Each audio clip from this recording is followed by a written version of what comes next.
आज हम लेकर आ गए हैं 2024 में रिलीज हुई एक तमिल सस्पेंस थ्रिलर जिसका नाम है नियति। यार, अपना हीरो एक डिटेक्टिव है जिसके पास एक लड़की का पिता आकर उसे अपने होने वाले दामाद के बारे में कुछ डिटेल्स पता करने के लिए कहता है, पर गलती से हीरो के हाथों उस होने वाले दामाद का कत्ल हो जाता है ना? इंटरेस्टिंग। उसके बाद हीरो के आगे मुसीबतों की लाइन लग जाती है, वो उनसे कैसे जूझता है, यही तो इस मूवी की कहानी है। तो चलिए फिर शुरू करते हैं, और अगर आप चैनल पर नए हैं तो एक बार बस सब्सक्राइब का बटन दबा दीजिए।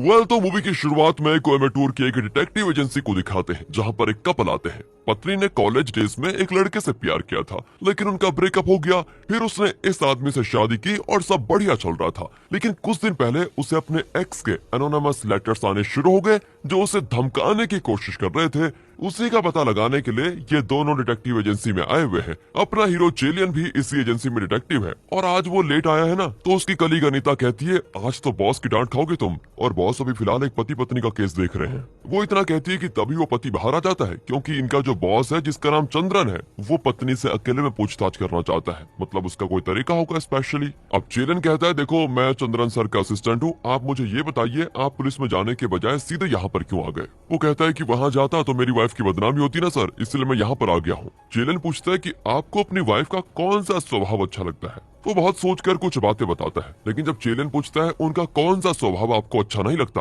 तो वो बिना सोचे एक लंबी लिस्ट बता देता है। सब कुछ सुनकर चेलियन पूछता है कि अब एक बात बताइए, अगर पत्नी के एक्स के बारे में पता चला तो आप क्या करेंगे? पति कहता है मैं उससे पूछूंगा कि तुम मेरी वाइफ का पीछा क्यों कर रहे हो, उसको छोड़ दो, और उसे छोड़ने के लिए क्या चाहिए, फिर मैं उसे वो अमाउंट सेटल करके दे दूंगा और इस मामले को ही खत्म कर दूंगा। ये बात चली रही होती है कि इतने में पत्नी बाहर आ जाती है और पति चंद्रन के कमरे में जाता है। अब चेलियन पत्नी से सवाल करता है कि आपके पति की अच्छाइयाँ क्या है और बुराइयां क्या है, अगर आपको बताने में कोई प्रॉब्लम ना हो तो प्लीज बता दीजिए। वो बताती है मेरे पति बहुत अच्छे इंसान है, मुझे उनमें कोई बड़ी खामी नजर नहीं आई आज तक। लगता है दोस्तों ये पति से बहुत प्यार करती है। चेलियन आगे पूछता है कि आपने अपने एक्स से ब्रेकअप क्यों किया था? वो बताती है कि हमारे परिवार वालों को हमारा रिश्ता मंजूर नहीं था, इसी वजह से हम दोनों ने एक दूसरे की सिचुएशन को समझकर ब्रेकअप लेने का फैसला किया। अच्छा एक बात बताइए, आपको क्या लगता है, क्या आपका एक्स ऐसा आदमी है जो म्यूचुअल ब्रेकअप के बाद भी आपको परेशान करेगा? वो कहती नहीं, वो इस टाइप का इंसान तो नहीं था, पर न जाने अब ऐसा क्यों कर रहा है। अच्छा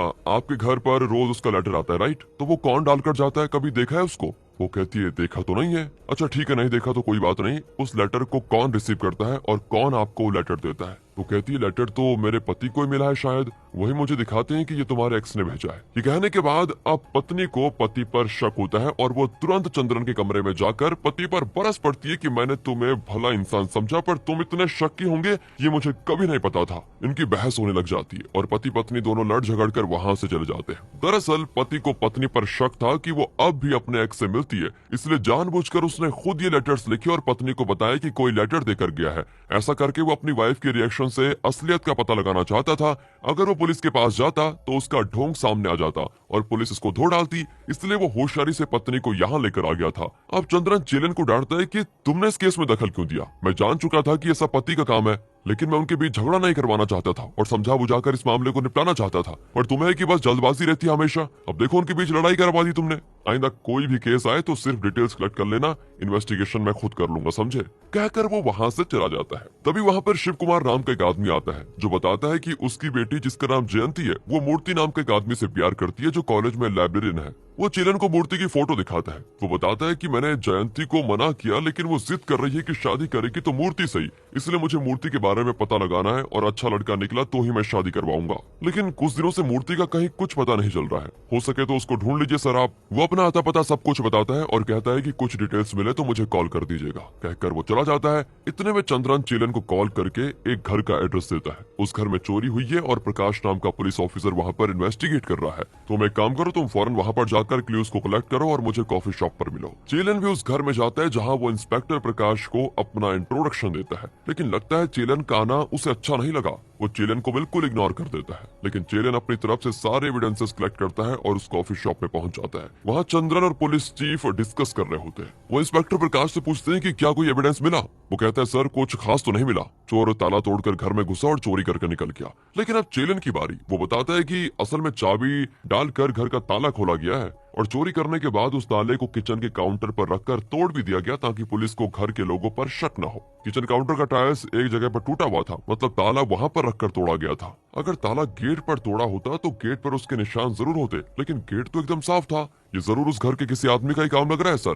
परिवार वालों से पूछताछ करेंगे तो सब पता चल जाएगा। अब इस पर चीफ उसे थैंक यू कहकर प्रकाश को लेकर वहां से चला जाता है। लेकिन अब प्रकाश को चेलन से और भी चिड़न होने लग जाती है, क्योंकि प्रकाश खुद उतनी सारी चीजें पता नहीं कर पाया जितना चेलन ने पता किया था। इसके बाद चेलन और चंद्रन मैकेनिक शेड में जाते हैं, जहाँ चंद्रन की कार का रिपेयर चल रहा है। मैकेनिक कहते हैं सर इसको ठीक करने में तो देर रात हो जाएगी, लेकिन चंद्रन 2 दिन के लिए सिटी से बाहर जा रहा होता है, तो वो चेलन से कहता है कि तुम कार को पिकअप कर लेना, 2 दिन के बाद मैं लौटकर तुमसे ले लूंगा आराम से। उस रात चेलन कार को मैकेनिक शेड से पिकअप करके घर जा ही रहा होता है। रास्ते में एक आदमी उसकी कार पर गिर जाता है। चेलन घबराकर गाड़ी रोकता है और देखता है कि एक आदमी नीचे पड़ा हुआ है, और टेंशन की बात तो यह है कि वो मर भी चुका है। चेलन बहुत ज्यादा डर जाता है कि अब क्या करूं, कहीं इसका कत्ल का इल्जाम मुझ पर ना आ जाए। आसपास कोई भी नहीं होता तो चेलन लाश को उठाकर डिक्की में रख देता है और वहां से चुपचाप निकल जाता है। पर रास्ते में उसे इंस्पेक्टर प्रकाश दिखता है, जो कि पेट्रोलिंग कर रहा होता है। अब उसे देखते चेलन तो सीधे गाड़ी रिवर्स करता है, लेकिन प्रकाश उसे देख लेता है। वो तो पहले से चेलन से चिढ़ा हुआ था, और अब चेलन को रिवर्स लेते हुए देखकर उसे शक होता है कि कहीं ये कुछ गलत तो नहीं कर रहा। वो गाड़ी की तलाशी लेने लग जाता है, और जब वो डिक्की खोलता है तो चेलन उससे बहस करने लग जाता है। तभी पुलिस चीफ वहां पर आता है और प्रकाश से कहता है कि मैंने देखा कि तुमने सुबह भी चोरी के केस में चेलन के साथ कोऑपरेट नहीं किया, और अब उसको फिर से तंग कर रहे हो। पुलिस को कभी कभी प्राइवेट डिटेक्टिव्स की मदद लेनी पड़ती है, इसलिए उनसे बेवजह भिड़ना अच्छी बात नहीं है, समझे। कहकर वो चेलन को जानने के लिए कह देता है। फिर चीफ प्रकाश को डांटकर वहां से खुद भी चला जाता है। इसी बीच प्रकाश देख लेता है कि चेलन की कार की डिक्की जरा खुली हुई है और उसके अंदर कोई है। वो चेलन की कार को फॉलो करने लग जाता है। चेलन बहुत तेज चलाकर किसी तरह उससे पीछा छुड़ाता है और एक सुनसान जगह पर जाकर गड्ढा खोदता है। फिर उस लाश को बाहर निकालता है, पर उसका चेहरा देखकर वो बिल्कुल चौंक जाता है। वो कोई और नहीं, मूर्ति है, जिसके बारे में पता लगाने के लिए शिव कुमार चेलन के पास आया था। दोस्तों, चेलन भी उसे गड्ढे में दफनाकर चुपचाप आकर अपनी गाड़ी में बैठ जाता है। इतने में वो प्रकाश भी वहां पर पहुंच जाता है। अब वो डिक्की चेक करता है तो वहां पर कोई नहीं होता। वो चेलन को साथ ही वार्न करता है कि तुम एक न एक दिन तो रंगे हाथों पकड़े जाओगे बेटे, उस दिन देख लूंगा तुम्हें, कहकर वो चला जाता है। अगले दिन चेलन अपने फ्रेंड महेश को सारी बातें बताता है कि यार कल रात एक छोटी प्रॉब्लम हो गई पता है। लेकिन महेश कहता है कि अबे क्या बात कर रहा है, ये छोटी प्रॉब्लम है, ये कांड है कांड, देख मुझे इसमें मत घसीटना, मैं तो चला यहाँ से। तभी चेलन देखता है कि शिव कुमार एक मेडिकल शॉप से निकलता है। एज पर लॉजिक तो चेलन को शिव कुमार से डरना चाहिए, क्योंकि उसने शिव कुमार के होने वाले दामाद को अपनी कार से जोड़ा दिया था।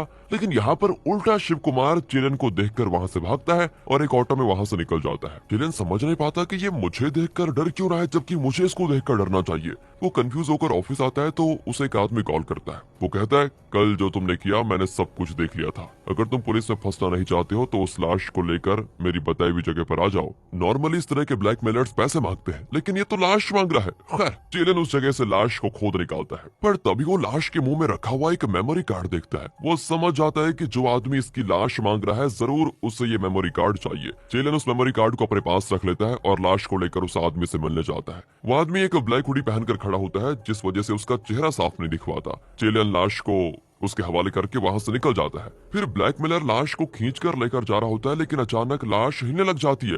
ब्लैकमेलर तो चौंक जाता है। असल में वो लाश नहीं, चेलन का फ्रेंड महेश होता है, जो लाश की एक्टिंग कर रहा था। अब चेलन और महेश मिलकर इस आदमी को मारने लग जाते हैं, लेकिन वो महेश पर हमला करके वहां से तुरंत भाग जाता है। महेश पूछता है कि यार यहाँ पर चल क्या रहा है, मुझे कुछ बताएगा कोई। तब चेलन रिवील करता है कि असल में मूर्ति मेरी गाड़ी से टकराकर नहीं मरा था, बल्कि पहले से किसी ने उसे चाकू से मार डाला था। उस दिन तो मैंने ध्यान नहीं दिया और उसे दफना दिया, लेकिन आज जब उस जगह से लाश को मैं निकाल रहा था तो मैंने उसके पेट पर चाकू से काटने के निशान देखे। इतना ही नहीं, उसके मुंह में एक मेमोरी कार्ड भी था जो इस ब्लैकमेलर को चाहिए, और मुझे तो लगता है कि इस ब्लैकमेलर ने या फिर किसी और ने ही मूर्ति का कत्ल किया है। पर ये मेमोरी कार्ड तो टूट चुका है और इसमें क्या था ये हमें पता नहीं चलेगा। महेश कहता है कि अब तो पता चल गया कि तूने कत्ल नहीं किया है, ठीक है तो हमें पुलिस के पास चले जाना चाहिए। चेलन कहता है कि नहीं यार, जाने अनजाने में मैं इस कत्ल में उलझा हुआ हूँ। ऐसे में पहले हमें सच का पता लगाना होगा कि इस मेमोरी कार्ड में क्या था और मूर्ति का कत्ल किसने किया और क्यों किया। मुझे तो शिव कुमार पर शक है, जो मूर्ति की डिटेल्स पता लगाने मेरे पास आया था, और अगर हम अभी बिना एविडेंस के पुलिस के पास गए तो मुझे कातिल कहेंगे वो।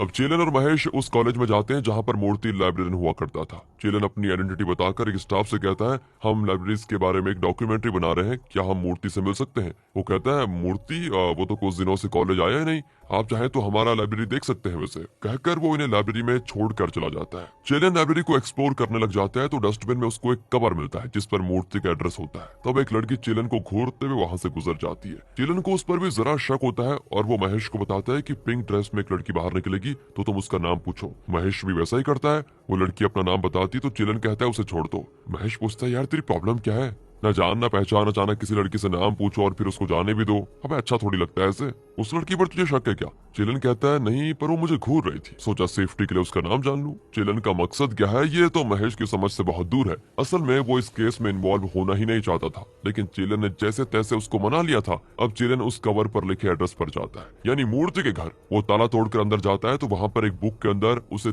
3 मेमोरी कार्ड्स मिलते हैं। चेलन उनको लेकर घर पर आ जाता है और उन्हें अपने फोन पर डालकर चेक करता है तो एकदम शॉक। दरअसल कॉलेज में गर्ल्स बाथरूम में ली गई वीडियोस उसमें होती हैं। मतलब मूर्ति कॉलेज के गर्ल्स बाथरूम में मोबाइल छुपाकर अश्लील वीडियोस बनाता था। उसी वक्त चेलन के घर पर वो ब्लैक हुडी वाला ब्लैकमेलर घुस जाता है। उसकी और चेलन की बहुत लड़ाई होती है और आखिर वो चाकू से चेलन पर हमला करके वहां से भाग जाता है। तभी चेलन की कलीग अनीता उसकी मदद करती है। फिर चेलन के लिए कुछ दवाइयां लेने वो मेडिकल शॉप जाती है। तब मेडिकल शॉप वाला चेलन का नाम पूछता है। तभी चेलन को स्ट्राइक होता है कि उस दिन इसी मेडिकल शॉप से शिव कुमार भागा था, मतलब उसने यहाँ से दवाइयां खरीदी होंगी और अपना नाम भी दिया होगा। फिर चेलन फार्मासिस्ट से उस दिन की तारीख और टाइम बताकर शिव कुमार की डिटेल्स मांगता है। पहले तो वो देने से मना करता है, लेकिन चेलन कहता है शिव कुमार की वजह से मेरे दोस्त को प्रॉब्लम हो गई है, इसलिए मांग रहा हूँ, जल्दी दो। वो अपना रजिस्टर चेक करके बताता है कि उस वक्त जो आदमी मेरी शॉप पर आया था उसका नाम पुरुषोत्तम था। मतलब शिव कुमार का असली नाम पुरुषोत्तम है और उसने चेलन से झूठ बोला था। चेलन और अनीता मिलकर उस ऑटो ड्राइवर को ढूंढ भी लेते हैं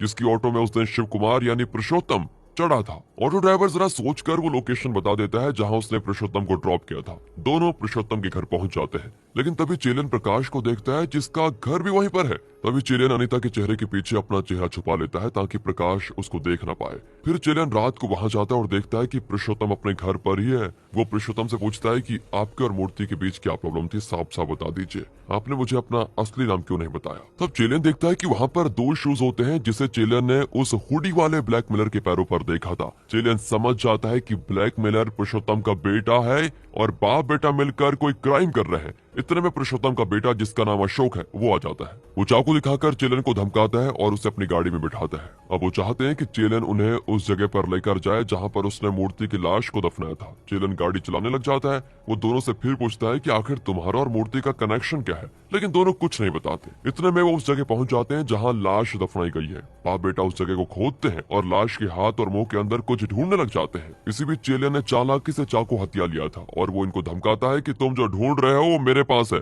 लेकिन अगर तुमने सच नहीं बताया तो मैं उस मेमोरी कार्ड का सारा कंटेंट डिलीट कर दूंगा। ये सुनकर पुरुषोत्तम उसके पैरों पर गिर पड़ता है कि प्लीज प्लीज ऐसा मत करो। फिर वो सारा सच रिवील करता है। दरअसल पुरुषोत्तम की बेटी जयंती कॉलेज स्टूडेंट थी और उसका बेटा अशोक शहर से बाहर दूसरे कॉलेज में पढ़ता था। एक दिन पुरुषोत्तम करंट बिल भरने गया था। घर पर सिर्फ जयंती होती है। असल में वो सिर्फ शारीरिक तौर पर लड़की थी, लेकिन मानसिक तौर पर वो खुद को एक लड़का फील करती थी। पर वो नहीं जानती थी कि वो अपनी इस स्थिति को कैसे समझे और दूसरों को अपने बारे में कैसे समझाए। यही बात उसे परेशान कर रही थी। वो इंटरनेट पर कुछ वीडियोस देखती है जिसमें कुछ लड़कियां अपना सेक्स चेंज प्रोसीजर करवाकर लड़का बन गई थी, क्योंकि वो अंदर से खुद को लड़का ही मानती थी और वही उनके लिए सच भी था। कुछ देर बाद वो सिगरेट पीने लग जाती है। तभी पुरुषोत्तम, जो कि अपना डेबिट कार्ड भूलकर निकल गया था, वो वापस आ जाता है। पूरा घर धुएं से भरा होता है। दरअसल सिगरेट की बदबू को छुपाने के लिए जयंती ने घर में साम्रानी जलाकर रखा था। इस वजह से पुरुषोत्तम को कोई शक नहीं होता। फिर वो अपना डेबिट कार्ड लेकर निकल जाता है। जब वो काम खत्म करके लौटता है तो जयंती उसको खाना परोसती है।